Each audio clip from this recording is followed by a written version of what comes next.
మన నగరాలు పట్టణాలు ప్రగతి బాట పట్టాలంటే బీజేపీని గెలిపించండి. కేంద్ర ప్రభుత్వ సహకారంతో మున్సిపాలిటీలు, కార్పొరేషన్ల సమగ్రాభివృద్ధి. ఇది తెలంగాణ ప్రజలకు మోదీ గ్యారంటీ. కమలం గుర్తుకే మన ఓటు.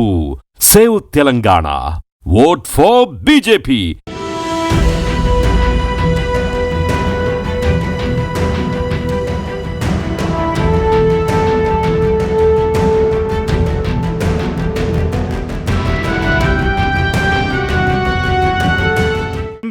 నా పేరు శిరప మల్లవ్వ. ప్రచారంలో బాగా తిరుగుతా.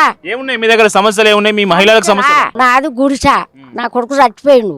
నేను ఒక్కదాన్ని ఉంటా. మా ఇద్దరు మనవరాలు లగ్గానికి ఉన్నారు. అవి ఏం చేసినా ముంగటికి అత్తలేదు. మళ్ళీ ఒకటి ఉన్నోళ్ళకే సాయం చేస్తాడు. నాకు ఇందిరా మిల్లు రాలే. గట్టిగా అంటారు. ఈ బంగ్లాలు చూసి ఆటే ఉంటారు. ఈ గుడిసెలకు వస్తారా? మళ్ళీ ఒకటి ఇగో గిడ పైపే ఇచ్చుకున్నారు 3 సంవత్సరాల. మాకు చిటికెళ్ళ దొడ్డాన నీళ్ళు రావు, నీళ్ళు వస్తలేవు. నేను ఎక్కడికి పోవాలి? నా కాళ్ళు నడవరావు. పెద్ద మనిషిని నేను ఎక్కడికి పోవాలి? ఏంటయ్యా దండం పెడితే అవి వస్తాయి పో అంటాడు. అవి వస్తాయి. మరి నువ్వు గెలిచేం చేసినావు? ఉన్నోళ్ళకు చేసినావా?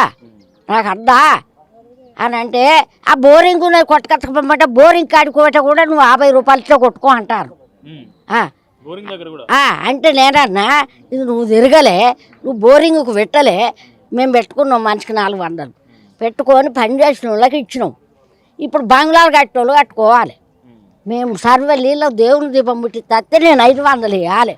ఇంకా అన్న వాళ్ళే వాడకు. ఇక నేను ఇప్పుడు ఎటు వేయన్నా చెప్పేటట్లేరు. పగా నాకు 2000 వస్తాను. 2000 4000 అన్నాడు, 3000 అన్నాడు. ఏమి లేడు. 2000 వస్తున్నాయి. ఆ 2000 మీద 35 కిలోల బియ్యం వస్తున్నాయి. ఎవరివాడా ఒక అయ్యా 2500 2000 వస్తున్నాయి.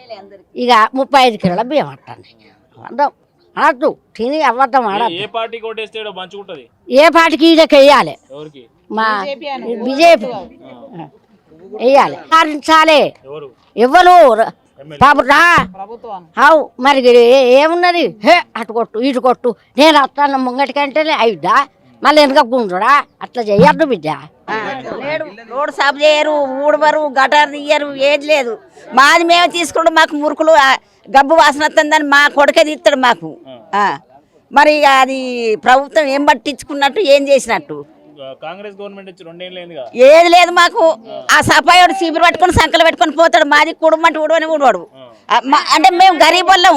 ఉన్నోళ్ళకి సాఫ్ చేసిపోతాడు, ఉన్నోళ్ళకి మంచిగా చేసిపోతాడు. మాకు ఏది లేదు. గటర్ నా కొడుకు 15 రోజులకోసారి నెలకోసారి తీస్తాడు.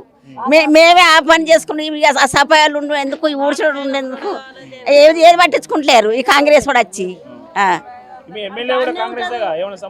ఏది లేదు, ఏది లేదు. నాకు 6 కిలోల బియ్యం వస్తాయి, 2000 పింఛన్ వస్తుంది అంతే.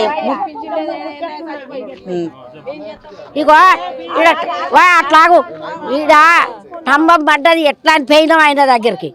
పోటీ ఏమంటాడు కదా, ఈ పైపులో తిరగటాయినే మరి నువ్వు వేసుకో, వెనకట వేసుకున్నావా పైపు అన్నాడు. అయ్యా నేను వెనకట వేసుకున్నా, ఫస్ట్ వేసుకున్నా, పడ్డది. ఇప్పుడు నన్ను తీయమంటాను, సర్కారు ఇచ్చిన పైసలు ఏం చేస్తాను నువ్వు అన్న అడిగినా. అంటే ఏమంటాడు మరి వీళ్ళు ఎవరు ఓటేసిన వాళ్ళు? నాకు ఆ సర్పంచ్ భార్యకు అవ్వకు ఫోన్ చేసిన, అయ్యా నాకు నీళ్ళు వస్తలేవు, నేను మీ ఇంట్లో వచ్చి ఉంటా అన్న వాళ్ళు అప్పుడే ఫోన్ కొట్టి మళ్ళమ్మా అట్లన్నాయి నేను చెప్తాను అని వచ్చిన వాళ్ళు వీళ్ళు వచ్చారు. వీళ్ళు వచ్చిన వాళ్ళు ఏమంటారు కదా, ఎవరు ఆ సర్పంచ్కి ఈరోజు అవ్వకు ఫోన్ చేసిన వాళ్ళు అన్నారు. మేము ఇవ్వాలని చేయలే, మాకు మా అత్తమ్మ చేసిందని అందులో కూడలు అన్నది. అన్న వల్ల నేను పోయినా. ఏందయ్యా వాళ్ళు అంతా ఆఖరిలో ముంకట ఉట్టినోళ్ళే. ఏందయ్యా అన్నాడు. అన్న వాళ్ళు ఏమంటాడు, నువ్వు నిరోజవ్వకు ఫోన్ చేస్తావా అన్నాడు. వాయ్యా నువ్వు నిరోజవ్వకు ఫోన్ చేస్తావా అని అడిగిండు.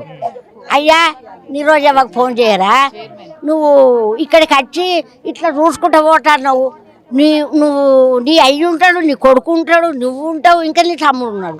మరి మా షాప్ ఎప్పుడు నేను పైసలు నువ్వు చేస్తావా? సర్కారు వెయ్యి. వాడకు రోడే లేదు, మోరు లేదు, మోరు తీసుకోలేరు, ఏమిటి కత్తలేదు. మరి ఇప్పుడు ఓట్లు వస్తాయి కదా, ఓటుకి ఎంత కావాలి? ఆ? మాకు పాని సక్కగా ఉండాలి, రోడ్డు లేదు. ఓటుకు 1000 రూపాయలు తీసుకుంటూ వస్తాయి. ఓటుకు 1000 రూపాయలు తెలియదు, మాకు పైసలతో సమస్య కాదు, మాకు రోడ్డు మంచిగా చేయాలి. మాకు 4000 పింఛన్ 2007 సంవత్సరాల నా భర్త చచ్చిపోయి ఇంతవరకు పింఛన్ ఇవ్వలేదు. కాంగ్రెస్ రావాలి పింఛన్ ఇస్తామని అన్నారు, ఏ పింఛన్ ఇవ్వలేదు. ఎన్నో సార్లు అప్లై చేసినాం, కాగితాలు అప్లై చేసినాం. ఈయనకి ఇక్కడి అక్కడి ఆ కాగితాలు తీసుకుపోయి ఆ సార్కి ఈ సార్కి అంటే అంతటి ఇచ్చేచ్చినాం. ఇప్పుడు ఇక చాలా ఇచ్చుకున్నాం, మళ్ళీ ప్రభుత్వం అత్తనే ఇస్తామని మాట్లాడినారు. ఇక ఇస్తాం ఆగితే ఇప్పటికీ 3 సంవత్సరాలు అయ్యాయి. ఇప్పుడు కాంగ్రెస్ వచ్చి 3 సంవత్సరాలు అయ్యాయి, మాకు పింఛన్ లేదు. ఎట్లా బతుకుతాం మేము, భర్త లేని వాళ్ళు. మళ్ళీ కాంగ్రెస్ కి ఓటు వేయరు. వెయ్యం, ఇక మేము కాంగ్రెస్కి వెయ్యం.